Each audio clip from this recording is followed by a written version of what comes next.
Hi everyone! Welcome back to my channel, and for today's video is may share po sa inyo ng mga murang mga foreclosed properties po yan ng Pag-ibig. Meron po dyan mga budget range ng mga around 200 to 300k, 400k, 500k. So ang gagawin natin today is up to 600k, and meron siya mga different locations. Yan, share po natin yan dyan. And if you are on your laptop or your cell phone, pwede nyo po ako sundan. Pupunta po tayo sa google.com. Yan, pwede nyo po sundan step by step, and pwede nyo rin siya ay puntahan. Actually, may address po yan dito. And make your own due diligence. And disclaimer po pala, hindi po pala ako agent or tao ng Pag-ibig. I'm just sharing the info para sa mga tao na maybe interested sila mag-invest sa mga murang foreclosed properties. And ano po ba yung mga foreclosed properties? Foreclosed properties po, yung mga example po, ako is nagloan ako Pag-ibig ng house and lot 3 years ago. And nahulugan ko po siya, ang nahulugan. Then, unfortunately, nagkaroon ng financial na problem. And hindi ako nakahulog ng years to come. So, that property will be foreclosed ng Pag-ibig. Kukunin ulit siya, and ibebenta po yan sa mas mababang halaga. So, that is the foreclosed properties. And, yun nga po pala, if you have properties, is farmhouse, house lot, or lot investment that you want to be featured here on our channel, is pwede nyo po ako message on my personal account or my Viber or WhatsApp para ma-feature natin yan, no? So yun guys, punta po tayo first sa Google. Yan, punta po tayo sa google.com.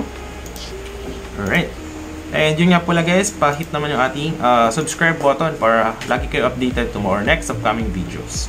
So type nyo naman po dito is Pag-ibig Foreclosed Properties. Ayan. Then kapag nandito na po kayo, i-click nyo po itong foreclosurephilippines.com. Ayan. So updated ito as of March 2024. And then upon checking that, click nyo naman po itong button ng click.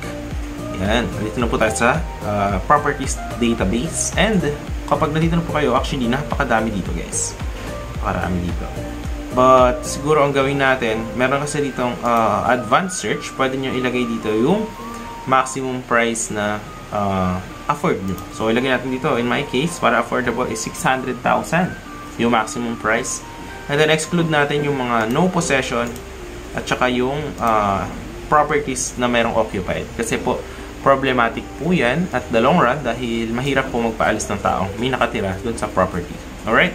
I-click po natin yung search. Ayan. So, ayan. Ang dami pala dito guys. Tulad ito, Pag-ibig Foreclosed Properties lot. Ayan o. Saan to? Sa San Pedro, Laguna. That's lot only, 62 square meter for only 396,000. Actually, very affordable yan, no? Ito, meron pa dito. Sa Nainai, Cavite. Ayan, 35 square meter house and lot. Row house. That's for only 401,300 pesos po. Ayan, no? Napaka-affordable niya. Tapos, para makita nyo yan, meron siyang info actually dito. Wait lang. Punta po kayo. Ayan. Sa moment. Ayan, medyo mabagal yung ating internet. Para makita nyo yung address, meron kasi yung mga location. Tapos, makikita nyo yung mga contact number. Para if you are interested to inquire. Ayan. Wait lang. Ang bagal ng net ko ngayon. Sige. I-loading muna natin siya dyan sa tabi. Alright. Meron pa dito guys, sa San Pedro. Ayan, 309,000 lang. Ano to?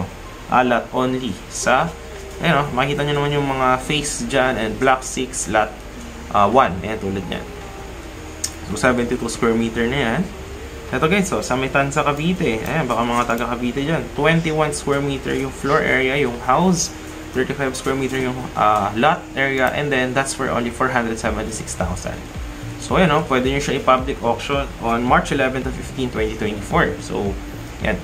Actually, ang dami dito, no? Kaso hindi na gumagana. Wait lang. Ang dami dito. Ang dami available. Ito. Maganda rin to. Sa Camellia Homes, no? Sa Bacoor, Molino. Actually, maganda dito kumuha. Kasi, ang Bacoor is napakalapit sa Metro Manila. So, good investment siya if you want na property na mataas yung pwede maging upside potential. So, ito, 500,000 lang, oh. That's 55 square meter na. So, i-computein mo. Halos pumapatak lang na magkano per square meter. Yan. So, ito. House and lot. Saan to? Sa Bulacan, no? Sa mga naghahanap sa Bulacan. Ayan, no? Barangay Pombo, Santa Maria. Ayan, no? House and lot for only 458,841. Actually, napakamura po niyan. Meron pa dito sa mga Tanza, ayan o, Bulacan. Ito, Carissa Homes, mura o. Ano to, housing lot? Ayan o, quadruplex. That's for only 280,321. Sa Block 72 Lot 18. Sa Puntawan, Carissa Homes, Tanza. Ayan. Ito, saan to? Ito, 13 Martires guys, oh. Malaki-laking house.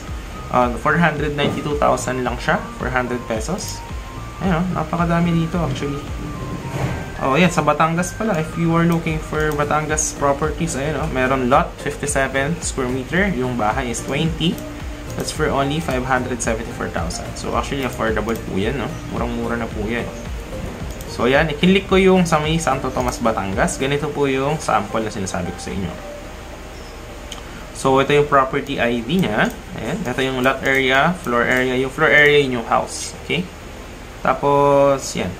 Reminder, for inquiries, yan, please contact Pag-ibig Persons directly. Yan. Tapos ito, nakalagay naman yung contact info. Ayan, interested parties may contact marketing and sales department. Ayan, kita nyo naman. Or pwede rin kayo mag-email sa kanila. Ayan. Tapos, dito, makikita nyo dito, yan yung location. Ayan, Block 30, Lot 13, Barangay Santa Teresita, Santo Tomas, Batangas. Nandito rin yung TCT number. Ayan, diba? Tapos, minimum gross selling price, 574,000. Ayan, Actually, napakaganda, Kasi, nandito na yung mga details, And, yan nga, yung sabi nga dito, if you are interested, yan, i-message nyo lang po yung mga nandiyan. Alright? So, hanap pa tayo dito. Ito, sa Paliparan, maganda guys, Ayan, sa Dasma. Ayan, sa mga naghanap sa Dasma. Ayan, 399k lang. Ayan, 43 square meter na yung lot. 25 square meter yung house. So, very affordable po yan. Ito sa Santo Tomas, Batangas, murang-mura din, Ayun, Ito sa Rizal, di ba? May mga naghahanap tayo sa mga Rizal, na mga followers natin. Ayan, 333,000. Ano to? House and lot na ba to?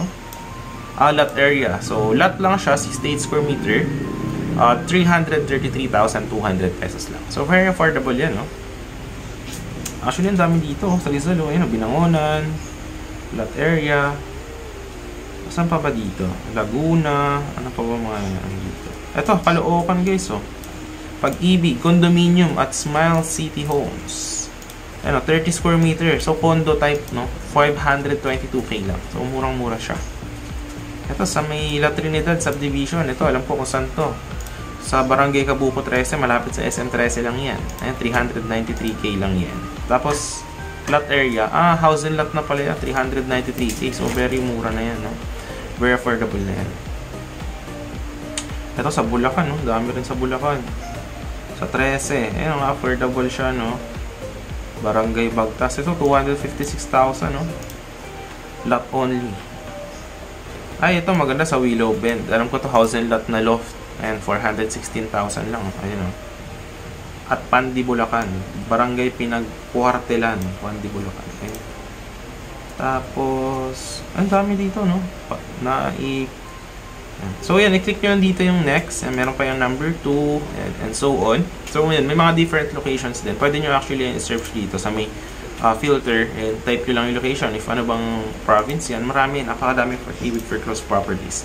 And yun nga, alam pala, just make sure to do your double effort. Dahil kapag mga for close properties, it's, syempre, unlike ng mga brand new properties na million yung halaga, dito sa mga for close is, syempre, mag-due diligence kayo. If yung property ba, okay ba yung itsura, ng lugar, safe ba, ganyan.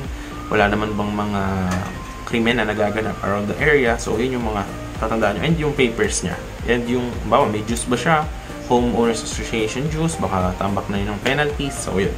Therefore, definitely check that one. So, yun guys, maraming salamat po sa panonood. If you are here until the end, maraming salamat po sa panonood. And if nagustuhan nyo, and yun nga, if you have properties you want to be featured, message me lang on your on my personal account on Viber, WhatsApp. Ayan. So yun guys, and click na rin na yung ating subscribe and syempre notification bell for more upcoming videos. So yun lang guys, once again, this is John Rich and see you for the next vlog. Bye bye!